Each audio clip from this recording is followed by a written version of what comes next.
خون کے پیاسے دامن اسلام میں۔ واقع بدر کے بعد عمیر بن وہب جمحی کا باپ صفوان بن امیہ سے بدر کے مصائب کا تذکرہ کر رہا تھا۔ عمیر ابن وہب کا لڑکا بھی اسیران بدر میں شامل تھا۔ صفوان نے کہا کہ میری زندگی بدر میں ہلاک ہونے والوں کے بعد وبال جان بن گئی ہے۔ عمیر کے باپ نے کہا ہاں، اس کے بعد زندگی میں کچھ مزہ نہیں رہا۔ اگر لوگوں کا قرضہ میرے ذمہ نہ ہوتا تو میرے اہل و عیال بھوکوں مر جاتے۔ میں نے قسم کھائی کہ مدینہ جا کر نبی علیہ السلام کو قتل کر دوں گا، کیونکہ وہ مدینہ کے کوچہ و بازار میں آزادانہ پھرتے ہیں۔ یہ کون؟ عمیر ابن وہب، ٹھیک ہے۔ اور لوگوں کے ساتھ بیٹھتے اٹھتے بھی ہیں، چنانچہ یہ بہانہ میرے بیٹے کی اسارت کے باعث کافی تھا۔ صفوان نے کہا میں تمہارے اہل و عیال کی پرورش اور قرض کی ادائیگی اپنے ذمے لیتا ہوں، اس کام میں تاخیر نہیں ہونی چاہیے۔ چنانچہ صفوان نے تلوار تیز کر کے اسے زہر میں بجھا لیا اور وصیت کی کہ یہ راز سربستہ ہی رہے۔ جب مدینہ منورہ پہنچا تو مسجد کے دروازے پر آ بیٹھا، چاقو چوبند ہو کر تلوار ہاتھ میں لے لی۔ حضرت عمر رضی اللہ تعالی عنہ چند احباب کے ساتھ محو گفتگو تھے کہ ان کی نگاہ دور رس نے اسے تاڑ لیا اور للکار کر کہا اس کتے کو پکڑو، یہ خدا اور رسول صلی اللہ علیہ وسلم کا دشمن ہے۔ میدان بدر میں اپنی قوم کو ابھار رہا تھا اور ہماری قلت تعداد کی خبریں نشر کرتا تھا، چنانچہ اسے پکڑ لیا گیا۔ حضرت عمر حضرت صلی اللہ علیہ وسلم کی خدمت میں حاضر ہوئے اور سارا قصہ کہہ سنایا۔ آپ نے حکم دیا کہ اسے پیش کیا جائے۔ حضرت عمر نے اس کی تلوار کو ایک ہاتھ میں مضبوطی سے پکڑ لیا اور لا کر حضرت صلی اللہ علیہ وسلم کے سامنے کھڑا کر دیا۔ ساتھ ہی انصار نوجوانوں کو اس کی کڑی نگرانی کی ہدایت کر دی۔ حضور علیہ السلام نے حضرت عمر کو فرمایا اسے چھوڑ دو اور آگے آنے دو۔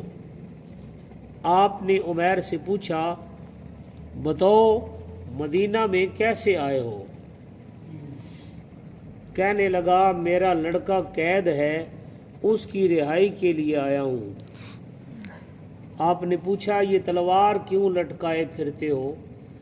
کہنے لگا ہماری تلواریں اسی دن ٹوٹ گئی تھیں جب ہمیں شکست ہو گئی تھی۔ یہ تلوار مدرج کے کام آئی ہیں۔ آپ نے فرمایا اگر تم نے سچی بات نہ کی تو تمہیں چھوڑا نہیں جائے گا۔ کہنے لگا جناب صرف اس لیے آیا ہوں۔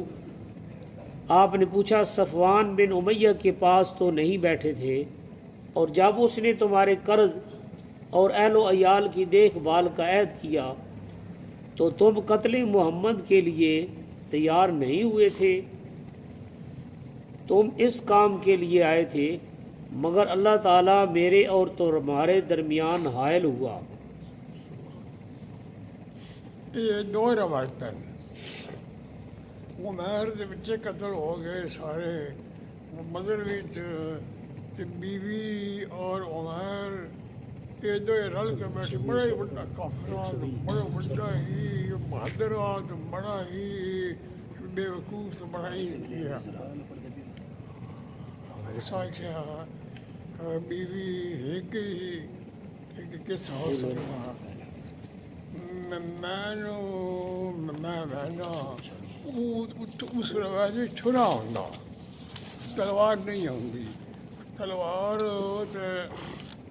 ظاہر ہوگا نا بھائی وہ تلوار چاہیے چھڑا رت بھی آ سکتا چھڑا زہر آلود کر کے اس آخیا بھائی نانی کسے لگنا یہ تین منڈ گل رہنی ہے میں نا وہ اکل مکلے ہوندے انہوں کو بندہ ہوندا کوئی نہیں تو میں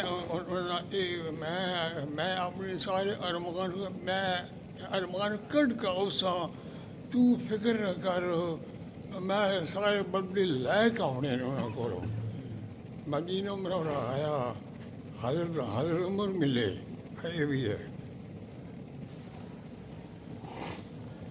حضرت عمر ملے حضرت عمر رضی اللہ پوچھا کہ بھائی نبی کیوں کتنا بیٹھے ہوئے نے انہیں دسیا ہاؤس دے بیٹھے ہوئے نا فلانی جائیے فلانی جائیے اچھا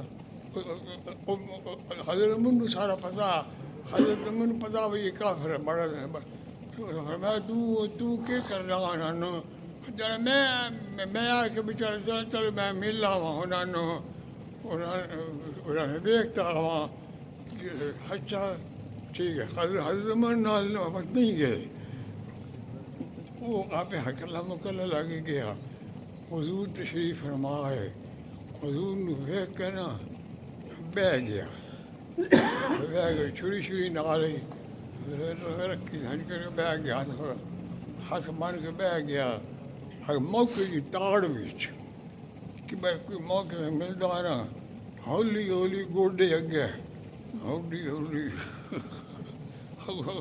اگے کر کے وہ بھائی کوئی موقع ملتا ہے نا تو میں کم کرنا حضور نے فرمایا کہ کیوں آیا ہاں یعنی میں آیا بھی زیارت کر رہے چلائے افسوس آ اچھا کیا کول کی یعنی کہ میرے کو کیا ہونا ہے ویخ لو کو اچھا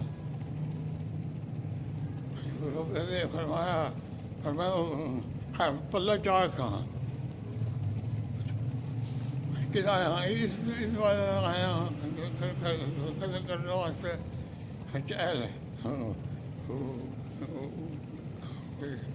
وہ حیران ہو گیا کہ بھائی انہوں نے کیا دس چھوڑیا اس جناب تمہیں کیا دسیا جب میں جبریل فرشتے دسیا بھی آیا بیٹھے نہیں